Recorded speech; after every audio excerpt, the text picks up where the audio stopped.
төлөө ялаа одоо 6 сар ганц удаа тавьж байгаа гарч ирээ. Хамгийн сүүлийн жишээ гэж л. Би татвар нусыг 2 удаа 14 хоног барьж явж лээсэн. Нэг хурдсан тийм ус. Тэг яг тийм усууд юугаа хийж орсон байдаг л гэдэг юм л та. За энийг жоохон өөрчилж игээд ингээ орохоор зэрэгэлдэг л өөрчилж чадахгүй л. Тийм учраас ер нь улсын хурлд бол жоохон бүлэг лобби гэж юм байт юм. Энийг бол манай арчлан их сайн хийж байгаа. Хамгийн сүүлд Эрдэнэ гишүүн Цантаагийн их бол гишүүн барууны хүчний холбоог л их хурлд байгуулчихсан л байна. Манай J2 гишүүн эдийн засгийн бүлэглэл холбоог байгуулсан тийм. Ингээд одоо байгуулж тэгж л ажил их хурлд явах. Тэгснээс зүгээр ганц нэгээр. За тэгээд одоо яаж ийм ихээр засгийн газрын гишүүн болсон улсын их хурлын гишүүднэр хамаагүй даваа хэлж байгаа байхгүй. Засаглал дээр чинь том яам хариуцсан. Хитэн тэрүүмээ одоо зөвшөөрлөн дээр гаруй шиг зурдаг.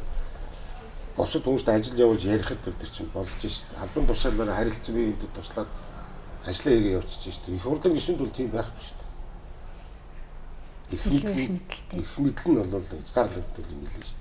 Их хэмжээлшгүй өнтер гэл яриа л идэг хаа. Тэр хэмжээлшгүй эрхийг эдэлдэг улсууд бас зүүн давны улсууд хожроод ирэхээр эдэлдэг юм шиг байна. Одоо тэгэхээр та эрүүгээ хуйлаа дахиад зэтгүүлэх үү? Одоо нэгэн тал сонгогчч өсөж байгаа юм л. Тэгээ нэг сонирм. Тэгээд манай их хурлаа би одоо их хурлаа шүүмжлэхээс өөр аргагүй шүү дээ. Шүүмжилж хийж ил ажил сайжруулах гэсэн.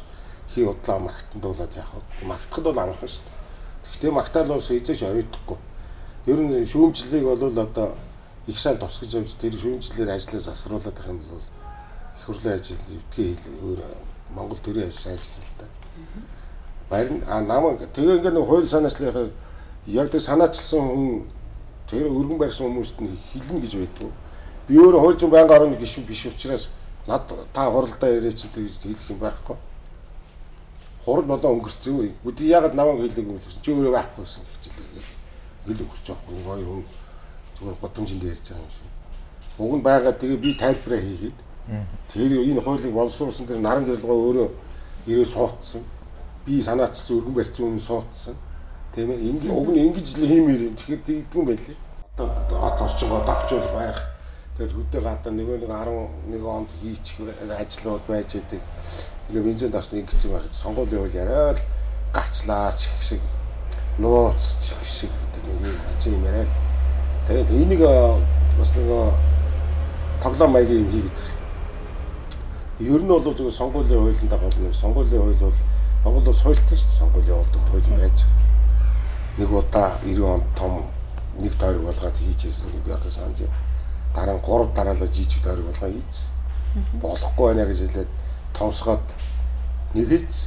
Одоо байгаа үлдсэн ганц энэ хайлгууд л байхгүй. Энэс өөр нь хууль байхгүй өөр одоо. Тэгээ энэ хайлгуугаа хийхин тулд нэг тоо 2 тоо тавьчихад тэгээд ингээд байгаа. Монгол ардын нам болохоор яаж ийм ихээр үндсэн хуулийнхаа одоо чиг баримжааг бариад явах дээр жижиг тойргоо голлсон иргэдэд төлөвлөсөн гишүүнтэй байя. Тэгээ нэг 24 гишүүнийг яг намаар сонгочих гэсэн юм санал тавьсан. А нөгөөдөл нь болохоор зэрэг жалга дооны үзэл байхгүй гэж хэлээд 50 намаар сонгоно гэдэг ингээд зүтгэсэн асуудал хэлсэн шүү дээ. Тэгээ яг энэ ард нийтийн санал асуулга явуулна. Би өөрөө түрүү хэллээ шүү дээ. Шийдвэр гаргах төвшингийн улсуудад нэг ил загтлж би тийм дотор энэ үндсэн хуулинд жоохон өөрчлөлт оруулахгүй бол юусэн болохгүй наа. Их мэдлэлтэйгээ та бүхэн анхаарч болгоогооч. Тэн дээр яагаад тэгээд үндсэн хууль руу тийгээд байгаа юм гэхээр зэрэг одоо энэ гарч байгаа хуулиуд маань дандаа үндсэн хуулийг эсрэг гардаг байхгүй. Яг энэ хууль мэддэг яг ажил хэрэг явуулдаг улсууд бол мэднэ. Эсрэг гардаг байхгүй. Жишээлбэл одоо яг хүн одоо амьд явах хэрэгтэй л нэг том заалт байдаг. Ямс батлаа байхгүй шүү дээ. Тэгээ насууч гинтээ ослон хүн даалуулах юм бол зүгээр аваач л оршуулна хүмүүс. Тэр өөр ямар ч асуудал байх. Хаа нэг амьд явах хэрэгтэй. Эрхийн алдагдуулсан бол одоо тэр хин хариуцах юм.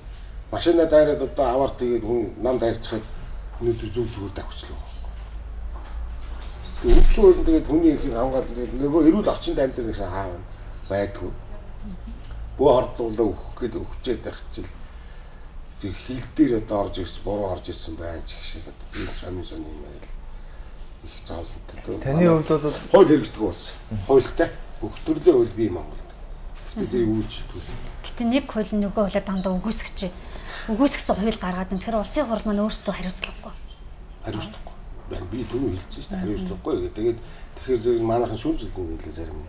Чи өөрөө дотор сууж ирээд дими юм яриад шүүмжлэлт. Тэгвэл ерөөсөө манай ус хөгжихгүй байна гэж энэ олон жил шүүмжлүүлээд байгаа гол шалтгаан нь ерөөсөө хариуцлагагүй тогтолцоо байгаа болохоор л хөгжихгүй байгаа. Хариуцлагатай байж л Монгол ус хөгжинэ гэж ингэж байна. Хариуцлагыг эхлээд яаж бий болгохоор хуулиар хэрэгжүүлэх вэ? Хэрэгждэг хууль батлах. Хуулиар хэрэгжүүлэхгүй. Тэр уг нь бол би боддоо Монгол улсаас зөвч бай бурууч тэр хууль энийг ингэж мөрднө гэж гарцсан л бол одоо мөрдөхөөс өөр бурууч байсан аахгүй. Мөрдөхөөс зам байхгүй шүү дээ. Яагаад мөрдөгдөхгүй? Тэгэхээр ерөөсөө их сонио улсууд энэ би энэ гайхаад одоо энэ хятад тэгэл энэ одоо би зөвхөн бэж отонгоор яриад ингэж та нар одоо ингээл нэг цагтаа байдгүй харагддаг тий 18 сая хүн одоо. Тэг яг цагтаа байхгүй нэг ингэ асуу. Энэ чинь өөртөө хуулиа хэрэгжүүлэл байж байгаа болохоор цагтаа хийхгүй болчих. А тэгэд манад Улаанбаатарт ингээд ороод явхаар 3 хүн өнгөрөөл нэг хүнд цагтаа хийж идэг. Хууль хэрэгжүүлэх нөгөөж хуулиа хэрэгжүүлэх гэдэг албатж хэрэгжүүлэх гэдэг сах хууль сахиулах гэдэг ингээл байгаад байгаа. Тэгэхээр ерөөсөө иргэнээс агуулаад тэр дээд төвшөндөө хүртэл дээд төвшнгөөс доод төвшнгөө хүртэл хуулиа хэрэгжүүлдэг бол одоо энэ хууль хэрэгждэггүй гэж ингээд ярихаар мөнгө би одоо бүр ингэж одоо бүр хариуцлагатай за үгүй наац энэ хуулийн эсрэг байж та наач арайч болохгүй байгаа гэхээр тэр ямар хамаатай ингэж ярьдаг юм би бүр одоо сонсоод за тэгээд манай хурд ийм үг байхаар чинь яг дайл гэж бодох хэрэгтэй яах вэ? Тэр ямар хамаатай гэж бодож байна. Тэр ямар хамаатай. Өөр хоёр хүн энэ замаар явах уу, энэ хөрөнд явах уу гэж ярьж байгаа юм биш үү? Тэгэхээр Монгол Улсын хууль одоо тэрнтэй яг адилнаа сонгуулийн хууль чинь. Сонгуулийн хуулинд тэр юу гэсэн бэхээр зэрэг Монгол Улс 76 тойрог байна. 76 тойрог дээрсэн одоо өрсөлдөж байгаа намуудаас шууд сонгоно ард түмэн гэсэн л байгаа. Тэгэхээр л одоо намаар сонгоно 50-ийн тэгэхээр чинь одоо хуулиа зөрчиггүй байна. Улаан зам зөрчиж байгаа нэг том нам. Тэгээ тэрийг л энэ ардын намын нөхдүүд ярьж байгаа бид нар бол нам ажилд орохгүй юм л та. Бүлэг дээр ярих юм. Өдөртөх зүйл ийм чиглэл өгж байна. Чиглэл гаргаад ирлээ гэж бүлэг дээр ярих. Тэгээ бүлгийн гишүүд дээр яриад тэгэл өдөртөх зүйл рүүгээ явах юм. Тэгээ яг нарийнтаа ярил одоо энэ улсын хурц манай намын бүлгээс бид нар нэр үнэхээр тэр намын ажилд нэгдүгээр миний хувьд сонирхож байхгүй тэг шийдвэр гаргадаг. Бүлэг дээр ярьж байгаа энэ одоо сонгуулийн хуулийн талаар тэг дуурхаас байхгүй шүү. Дугуур гэдэг нэг 50 мянган хүн намайг чи дуурж бидний өмнөөс явуулсан юм чи одоо дуурхаас. Та хувь хүнийхээ хувьд одоо аль тогтолцоонд дэмжиж байгаа? Одоо олон яг хувь хүний хувьд бол яг тэр 90 оны сонгуульд тэр Монгол улс ганцхан тойрог болоод үзсэн байна. Тэр л одоо тэр дойрч нь хий юм. Энэ сайхан самбуу одоо зөв хүн үү буруу хүн үү гэдгийг Сүхбаатар аймагч намайг мэддэг л байх хэрэгтэй. Тэр Баян хөлгийн хэсэг одоо Казах үндэстний энэ сайхан самбуу муу Конго л одоо муу л юм. Уг нь тэгж уур зүгээр. Гэхдээ хууль биш тийм цаана үндсэн хуулийг өөрчлөё гэдэг энэ дээр л тэгээ одоо яригдчих хэллээ л дээ. Түрүүнээс хуулийн хэрэгжилтийн талаар ярьжсэн нэг бас асуулт орж ирж байна л да. Хууль хэрэгжихгүй нэг тийм иргэдээс өөрсдөөсөө гэж юм. Ер нь тэгээд манай иргэдийн хөвч гэсэн ярьдаг шүү дээ. Мөнгөтөд нь өвчлөхгүй, мөнгөгүүд нь өвчлөлтэй гэдэг. Одоо танаа хөвч гэсэн бас хүмүүс мэдж байгаа Наранбаатар энэ хууль зөрчсөн. Одоо бас нэлээд том өргөд холбогдсон зарим улсын хурлын гишүүдийн хүүхдүүдтэй. Тэргээл яригадаад байгаа тийм ээ. Тэр нь хууль ерөнийгаа ингээд хэрэгжүүлэхгүй байдаг болоо хүмүүс. Манай хүүхдийг одоо хэрэгт орсон. Чи ялуу жишээ нь одоо сонингоос л уншсан баг тийм. Яг одоо эрүүгийн байцаа эрүүгийн шүүх хурл бол одоо энэ хүмүүний яг за энэ хүн бол ийм хэрэггээд ингээд таслагдаа явлаа гэж сонссон. Чи манай хүүхдийн сонсоогүй шүү дээ. Тэгээ чи холбогдсон байгаа гэж хэлж байгаа байхгүй. Яг одоо яг жинхэнэ үнийн юм яриад өнөөдөр манай хүүхд хөдөө одоо дорог таймер руу явж байна. Хуулийн сургуулиуд төгсөж аваад өөрөө хөдөө ажиллаа. Хөдөөний амьдралтай танилцнаа. Тэгээ одоо би сая өглөө гаргаж өгч дорог таймер руу машинаар гараа явлаа шүү дээ. Тэнд очиж одоо хуулийн байгууллагад ажиллаа. Жишээлбэл ингэ явж байгаа. Гэтэл чи бол танай том хэрэгт холбогдсон байгаа гэж ингэ ярьж байгаа. Холбогдож байсан гэж бас нэг хэлсэн тийм. Сая байгаа гэж хэлсэн шүү дээ. Яг одоо 2 минут юм. Тэгэхээр зөв энэ зүгээр хэвлэлээр ингэ янз бүр. Тэр Баатуусрынгийн хүүхэд, Батбаярын хүүхэд, манай хүүхэд за нэг эдэн хүн биелдэг хард тамхи ингээ зөөж жагаад тэгээд ингээд баригдчих. Тэгээд ингээд татж байгаа баригдчих гэдэг ингээд. Энд татдаг хэрэгэлдэг юм бол Монголд дэлгэрсэн юм билээ л дээ. Байна гэж. Хууль зөрчил хөдөлгөөний зөвшөөрсөн байгаа юм чинь. Зөвхөн энэ сайн самбуу их юм олон донгосоод идэг энэ яг өөрийн барьж аваад ингээ явах гэдэг бас нэг болж өгөхгүй. Яг энэ хүүгүүд манай охины гэсэн дээр биш сэтгэлтэй юм. Тэгээд тэг хүүхдийн жоох ингэж бичиж за ингээ бичгээ юу гэж бичих вэ? Жишээлбэл одоо зугаалдаг огт хүүхдтэй явдаг гэж бичих үү? За энэ бол нэг сонь. Арх уудаг гэж бичээдгүй яадаг юм. За энэ нэг хүн сонь. Өн хар тамхи гэж нэг одоо хамгийн аюул байгаа. Энэтэй жоо холбоотой ч юм. Тэгэл одоо зохиочдөг гэж юм. Тий. Тэгэхээр сайхан ингээд юу ч зохиож болно шүү. Юу хэдэн жилийн өмнө нэг Монгол төргийн шүүх хурдан болж ирсэн. Зураг хөргөн сан дээр гарч ирсэн гэж санаж байгаа юм л да. Тэгэхээр зүгээр яг хууль зөрчдөг гэдэг төрөний яриаг л би өргөжлүүлээд тань л да. Тэгээ хуулийг ер нь яагаад зөрчиж идэгин тэнтэргээл тийм ээ. Тэр Монгол төргийн шүүгч бишэлтэй чинь баян зүрх төрөлтэй. Хипхопын нэг баахан хүүхдүүд баригдсан шүү дээ. Тэрийг бол одоо сайхан тийм зохион байгуулалт. Тэгээд тэр хүүхдүүд чинь бүгдээр л хипхопын хүүхдүүд рүү ингээд нэг орсон одоо яг чинь үннийг хэлэхэд бол манай хуулийн байгууллагууд бол тэр хард тамхины оноос нөлөө хөөцөлдөж ажилт юм шиг. Тэгээд одоо үр дүн гаргахын тулд заавал тийм ажил хийх хэрэгтэй л дээ. Тэгээ манай хүүхдийг тэгээд шээ чинь баахан бас хин хинний ч хүүхд байлаа. 21 2 хүүхд таслагдсан шүү дээ. Ингээ манай хүүхдийн дотор ороод тэгэл 6 сар баримтлагт ялаг үйл явуулчихлаа. Явсан шүү дээ. Тэг би явуулсан хууль одоо тэгээд нэгдийн хүүхдийн тэгээд би бол одоо нэг удаа тэр хүүхдийг нэг л удаа дуудаж чи хард тамхи авсан уу татдаггүй юу гэж хэрэгээс би татдаггүй хэрэглээгүй. Тэгэл явсан. Тэгэл тэр нэг тухайн үед нэг тийм компанид ажиллаж явал тэгэл тэр хүүхдүүд бүгдийн таслал авсан. Нэгэнт одоо батлагдаад гарчихсан энэ хуулийг хэрэгжүүлэхгүй байгаа одоо манай иргэдийн л одоо ухамсартай л холбоотой асуудал байна. Тэгэхээр хэрэгжихгүй байна, хэрэгжүүлэхгүй байна гэдэг хоёул ярьсан шүү. Гэхдээ битгүй би энэ зүгээр энэ Монгол хүний уурга тарих сэтгэхгүй юм шиг.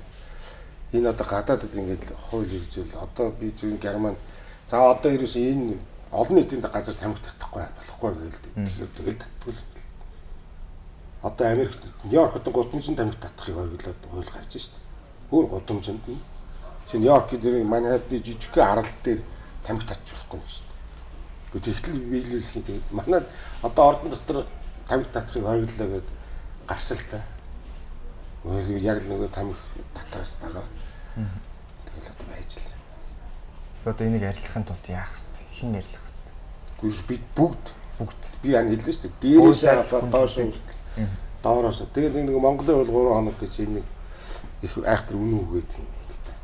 Уулгараа 3 хоног одоо нэг машин бариад явж байхдаа чи уцаар ярьж болохгүй гэл бүгд нэг чихвч өгч ингэ заавч хийгээл аваа нэг тэгэл байх. 3 хоног 7 хоног. Одоо тэгээд бүгд уцаар ярьжтэй байгаа тийм ээ. Яг Германд бол битээ уцаараа яаж болохгүй шүү. Яривал 50 еврогод оруулалтаа гэхдээ ярихгүй юм л да. Та бол ард түмний хүн тэгээд ард түмний дунд яг ер нь мөнгөтөд нь хууль үйлчлдэггүй мөнгөд нь л одоо ядуу манерсл үйлчлээд байдаг гэсэн юм яриад шүү дээ. Энэтэй та ер нь санал нийлдэг үү? Нийлнэ. Би түрүүн бас хэлээл явчлаа шүү дээ. Хүний хүн дайрч алцхад зүг тэгээ ял авахгүй явчих шүү дээ. Тийм зөндөө би тэгээд энэ би зөвхөн ард түмний хүн гэж юу яриад байгаа гэхээр би нэг хөдөө орон нутгаас сонгогдсон нэгдүгээр хоёрдугаар яг бизнес эрхлэхдээ одоо ч одоо тийм л байна шүү дээ. Би ерөөс яг зүгээр дундаас доош төвшөг явдал ажиллаж байгаа юм шүү дээ. Тэгээ наран тулыг яг л тийм л байгаа шүү дээ. Танд дундч амьдралаас доош тийм ээ. Тэн дээрс л одоо хүн амьдрал тэр нөхцөлийг бүрдүүлж өгч л тэр том талбай байвал том ашаа байж. Тэгээ төрийн шүүн баг одоо байх гэж тийм л юм зориулсан. Яг одоо наадах чинь бас гүндлэг гişэнийг одоо шүүмжиж ирсэн. Та ер нь ядуу олны зовлон дээрээс баяжсан хууль центр гэж таны ус хэлж ирсэн тийм ээ. Ер нь одоо тэр нарантуулын худалдаасан гэсэн өөртөө хэлж байгаа ер нь өвөлдөх үйлдэл ингээд зовжин зарчилж яана гэл ингээд яриад байдаг шүү дээ. Тэгээд эдгээр хүмүүстэй ер нь жоохон анхаарал бодъё ингэж бодож ирсэн. Би одоо энийг битүүлэхэд нэг 40 сая орчим долларын зардал гаргаж битүүлэх. Тэгээд яг манай урд одоо Монголын наран хүү юм бариалгаа битүүлчихье гэдэг. Би тэр битүүлийн ашиглалтанд орчин тийшээ ороосоо гэж бодож. Би бол битүүлэхгүй. Ягаад гэвэл нэгдүгээр